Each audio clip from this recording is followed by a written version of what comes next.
Compulsory చేసుకోవాలి. చాలా important topic ఇది. మొత్తం దీని మీద మొత్తం అంతా ఆధారపడి ఉంటుందండి.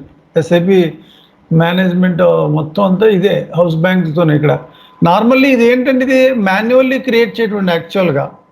బట్ అయితే కనుక ప్రాజెక్టులు అయితే కనుక ఎలా చేస్తారండి, ఒక ఇంప్లిమెంటేషన్ ప్రాజెక్ట్ ఉందండి, ఇప్పుడు హౌస్ బ్యాంక్స్ ఉన్నాయి, ఎలా చేస్తారు చెప్పండి. FS00 అన్నారు అందులో 00 ఇప్పుడు మనకి ఒక హౌస్ బ్యాంక్ కాబట్టి ఎట్లా క్రియేట్ చేశానండి, ఒక హౌస్ బ్యాంక్ కాబట్టి ఇలా క్రియేట్ చేశాను. మరి మనకి ఒక కంపెనీలో పెద్ద కంపెనీ ఉందండి, క్లయింట్ ఇది మనకి యాపిల్ క్లయింట్, వీళ్ళకి పేమెంట్స్ డిఫరెంట్ కంట్రీస్లో చేస్తూ ఉంటారు. ఒక 10 హౌస్ బ్యాంక్స్ ఉంటాయి. అప్పుడు ఏం చేస్తారండి, టెంప్లెట్ యూజర్కి ఇచ్చి బీటీసీలో అప్లోడ్ చేస్తాం.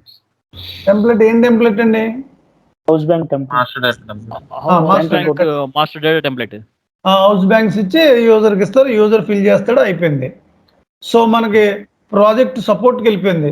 ఒక హౌస్ బ్యాంక్ మాన్యువల్లీ క్రియేట్ అయ్యాలి. ప్రాసెస్ ఏంటండి, ఏ మాస్టర్ డేటా అయినా ఇదే కాదండి, ఎలా చేస్తారు, ఎలా చేస్తారండి, యూజర్ అప్రూవల్ తీసుకుంటారు సార్ మేనేజ్మెంట్ దగ్గర నుంచి. కన్సల్టెంట్ సార్, యూజర్ అప్రూవల్ తీసుకుంటారు హౌస్ బ్యాంక్ క్రియేట్ చేయాలంటే. కన్సల్టెంట్ చేస్తాడు సార్. కన్సల్టెంట్ యూజర్ దగ్గర మనం పర్మిషన్ తీసుకొని ఆ డీటెయిల్స్ ద్వారా మనం consultant to create bank account sir. అదే మిస్టేక్ అండి. సపోర్ట్ ప్రాజెక్ట్లో అయితే యూజర్ చేస్తాడు సార్. ఇంప్లిమెంటేషన్ స్టార్టింగ్ నుంచి అయితే యూజర్కి తెలియదు కాబట్టి కన్సల్టెంటే చేస్తాడు సార్. కన్సల్టెంట్ ఏ స్టేజ్ వరకు చేస్తాడు, ప్రాక్టికల్గా డిస్కస్ చేయండి. మీకు ప్రాజెక్టుకి వెళ్ళబోతున్నారు, ఎలా చేస్తారు ప్రాక్టికల్గా, ఏ స్టేజ్ వరకు మనకు అథారిటీ ఉంటుందండి. ఏ మాస్టర్ డేటా కూడా కన్సల్టెంట్ ఈజీ యాక్సెస్లో చేయడండి. మనకి టెస్టింగ్ చేస్తున్నప్పుడు డెవలప్మెంట్లు చేస్తాడు, క్వాలిటీ కా నుంచి అసలు మనం చేయమండి. మాస్టర్ డేటాస్ కన్ఫిగరేషన్ ఒక్కటే మనం చేస్తాం, అన్నీ కూడా డెవలప్మెంట్ నుంచి క్వాలిటీకి మూవ్ అవుతాయి. అలాగే మాస్టర్ డేటాస్ డెవలప్మెంట్ క్వాలిటీలో అప్లోడ్ చేసాక ఒకసారి ప్రాజెక్ట్ టెస్టింగ్ అయిపోయి సపోర్ట్కి వెళ్ళిపోయాక ప్రాజెక్టులు అయితే కనుక యూజర్సే చేసుకుంటారండి మాస్టర్ డేటాస్. ఇప్పటికీ మనం దాంట్లో చేయమండి, అర్థమైందండి. మాస్టర్ డేటాస్ ఎప్పటికీ మనం చేయమండి, యూజర్స్ చేసుకుంటారు with approval of the management. కన్ఫిగరేషనే మనం చేస్తాం, మాస్టర్ డేటాస్ వాళ్ళు చేసుకుంటారు కాబట్టి మనకు సపోర్ట్ ఉందండి. ఇంప్లిమెంటేషన్ అయిపోయాక వాళ్ళే మొత్తం అన్నీ చేసుకుంటే మనకు సపోర్ట్ మనం అవసరమే లేదు.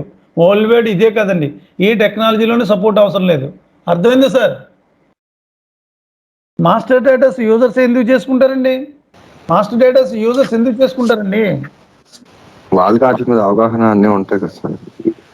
ఆప్షనల్ ఉంటుంది, ఆప్షన్స్ ఉంటాయి కదా sir. Fields what is required, what is suppressed, అన్ని డిపార్ట్మెంట్స్ గురించి వాళ్ళకే రిక్వైర్డ్ కాబట్టి డేటా ఇన్పుట్ చేసినప్పుడు సో వాళ్ళకి అన్ని తెలిసి ఉండాలి కాబట్టి వాళ్ళే రిఫర్ చేసుకుంటారు. మాస్టర్ డేటాస్ అంటే ఎంటీ డేటా అండి. ఎంటీ డేటాలో యూజర్స్కే తెలుస్తాయి, కన్సల్టెంట్కి తెలవు. Correct sir. ఓన్లీ కన్ఫిగరేషన్ మాత్రం కన్సల్టెంట్ చేస్తాడు sir. Yes configuration, requirement gathering, testing, blueprint, ఇంప్లిమెంటేషన్లో, రోల్అవుట్లో, సపోర్ట్లో అసలు ఈజీ యాక్సెస్లోకి కన్సల్టెంట్ వెళ్ళండి, మనం చేయకూడదు అక్కడ. ఏ మాస్టర్ డేటా ఇప్పుడు హౌస్ బ్యాంక్స్ 10 చేశారండి, ఒక 6 హౌస్ బ్యాంక్స్ అప్లోడ్ చేశారు. అదే ఒక సపోర్ట్కి వెళ్ళిపోయింది మీ యాపిల్ ప్రాజెక్టు, ఒక మేబీ 1 ఇయర్ తర్వాత ఇంకొక హౌస్ బ్యాంక్ కావాల్సి ఉంది మాన్యువల్లీ. అలా యూజరు మేనేజ్మెంట్ అప్రూవల్ తీసుకుని యూజరే క్రియేట్ చేసుకుంటాడు, మనం చేయకూడదు. ఇప్పటికీ యూజర్ ఎక్కడ చేస్తాడండి మాస్టర్ డేటాని, సపోర్ట్ ప్రాజెక్ట్లో ఈజీ యాక్సెస్, FS00 చేస్తాడు, ఏ సర్వర్లో చేస్తాడు,